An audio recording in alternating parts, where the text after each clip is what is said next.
Moving on for now, Europe has seen rising concerns over immigration and public expression of religion in recent years. Use of loudspeakers at mosques has also been one of the issues being discussed. And reviving that debate, Denmark has now announced plans reportedly to ban the Islamic call to prayer, which is performed 5 times a day, to summon worshippers to the mosque. Crucially, this announcement has come from a left-wing coalition government. Denmark's Immigration Minister claimed that growing Islamization in the country was taking up too much of the public space. Slamming the public call to prayer, he told a news outlet, and I'm quoting, quote, "It has no place in Denmark. And you shouldn't be in any doubt whether you've ended up in a suburb of Islamabad when you walk around Denmark," quote unquote. This reportedly marks the 3rd time when an immigration minister has tried to impose such a ban since 2020. While bylaws in Copenhagen already prohibit the call to prayer reportedly being broadcast from loudspeakers in mosques due to strict noise limits, it is not a uniform rule across the country. The level of Muslim immigration also became a talking point for opposition parties ahead of this year's general election in the country. Under the present government, we have experienced an explosion in Muslim immigration, and the consequences are fatal. We are just a few kilometers from a deportation center called Kærshovedgård that has brought massive problems to local residents with criminality and uncertainty. And this follows a broader pattern. Since becoming Denmark's Prime Minister, the government has imposed some of the toughest rules for migrants in Europe reportedly. For instance, the ghetto law allows authorities to demolish apartment blocks in areas where nearly half of the residents have a non-Western background, thereby compelling many migrants to relocate. Additionally, Denmark's zero refugee policy led to a historic low in the number of people granted asylum in 2025, with only 839 requests being approved. The country also has a law which allows the Danish police to seize valuables of refugees up to $1,580 to offset the cost of their stay. Now, the debate over the use of loudspeakers by mosques is not limited to Denmark alone. Indonesia, which has the largest population of Muslims around the world, issued strict national guidelines in the year 2022, restricting the volume of the mosque loudspeakers to 100 decibels. The move was in response to complaints about noise pollution.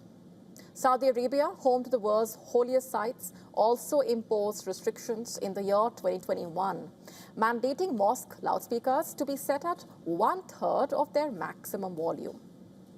Over the years, this issue has also resonated in India. While there is no nationwide law on this, the Supreme Court of India has banned the use of loudspeakers in public places from 10 p.m. to 6 a.m. to combat noise pollution. Similarly, multiple High Court judgments have consistently ruled that the use of loudspeakers for religious practice is not a fundamental right. Last year, the police reportedly removed over 1,600 loudspeakers from places of worship in the city of Mumbai alone. We'll, of course, keep a very close eye on the developments on that front. But switching gears for now, a powerful earthquake ripped through Venezuela, turning streets into scenes of panic, destruction. The deadly earthquake has left 164 people killed, 900 injured. The country shaken by one of its most terrifying disasters. The U.S. Geological Survey saying there is a substantial probability of the death toll exceeding 10,000. Powerful earthquakes also rocked Japan and California, raising a major question. Is there a hidden connection behind these disasters? Our next report decoding this for you.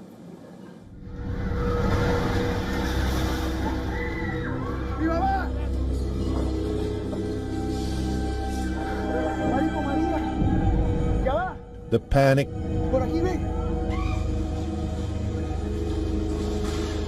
the desperation to escape. people running to save their lives.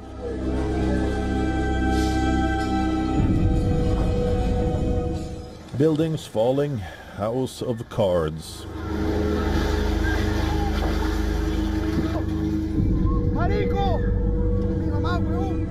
Chaos and confusion. Two powerful earthquakes have struck Venezuela.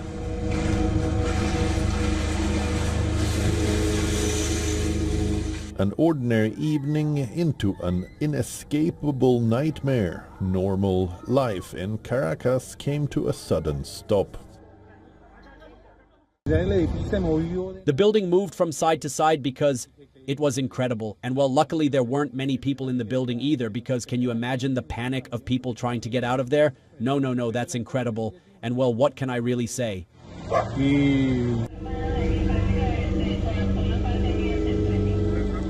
Several structures collapsed, leaving streets covered with debris.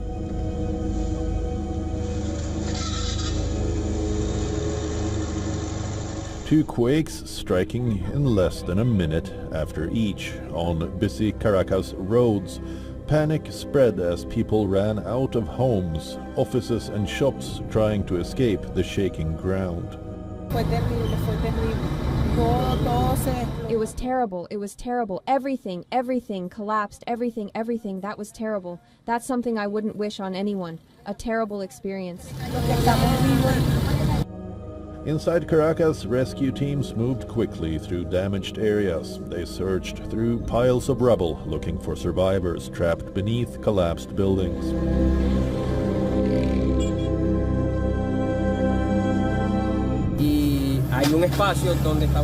And there's a spot where a young woman named Jennifer from the 11th floor answers me. However, we don't have any tools. We have no way to help. She answers, and a few meters away, right there in that area, are two brothers. One is named Daniel, and I don't know the other's name. Back-to-back tremors have left behind a trail of death and destruction across Venezuela. The two quakes hit in less than a minute. Yet Venezuela was not alone. Within hours, separate powerful tremors shook Japan and California, completing a sequence of 4 quakes across 3 continents. The rapid timing immediately sparked fears of a hidden apocalyptic connection. However, seismologists have quickly dismissed the conspiracy theories. While Japan and California sit on the notoriously active Ring of Fire, scientists say there is absolutely no physical link between these specific events. The events serve as a reminder of the unpredictable power of nature and the importance of understanding the forces hidden beneath the Earth's surface. Bureau Report, WION, World is One. The absolutely fragile peace in West Asia right now hanging by a thread. After relentless warfare, the MOU has been signed. The ceasefire seems to be holding even as dust settles on that devastated region, but a number of questions remain. And Donald Trump is already making his next high-stakes move. He wants $67 billion to rebuild, rearm and acquire the nuclear material from Iran to stop it from building a nuclear weapon. Our next report telling you more.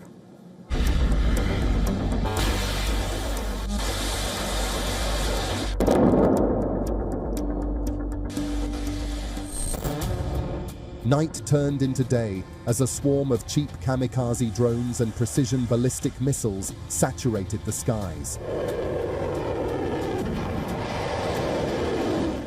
For weeks, the lethal salvos rained down on targeted outposts, pushing the region to the absolute brink of total annihilation. It was a brutal display of modern warfare. Israel, US, and Iran all deployed their most dangerous weapons. The weapons have gone quiet, but Washington is preparing for what comes next. The Trump administration is now seeking a massive financial push. A plan that includes rebuilding US diplomatic facilities in West Asia and strengthening America's presence in a region shaken by war.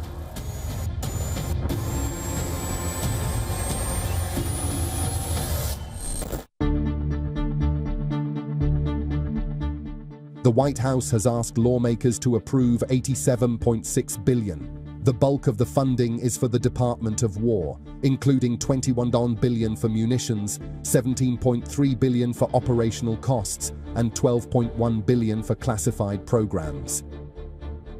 Interestingly, this plan involves a $672 million request aimed at stopping Iran from moving closer to nuclear weapons capability. The money is expected to support inspections, monitoring, and efforts to deal with nuclear material linked to Iran's program. But a major question remains. How exactly will this be done? How will sensitive nuclear material be removed? Where will it go? Who will monitor the process? So far, there is no clear public roadmap.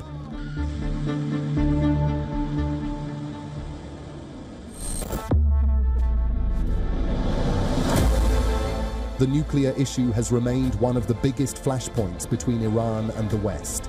Iran has insisted its nuclear program is for peaceful purposes, while the US and its allies have repeatedly raised concerns over possible weapons development. Now, after a war fought with missiles, drones, and threats, the next fight may not be on the battlefield. It could be over negotiations, inspections, and control of nuclear material. Trump's message is clear: rebuild America's position and prevent Iran from reaching the nuclear threshold. But the biggest challenge remains unanswered. Can money and monitoring stop a nuclear race that decades of diplomacy have failed to fully resolve?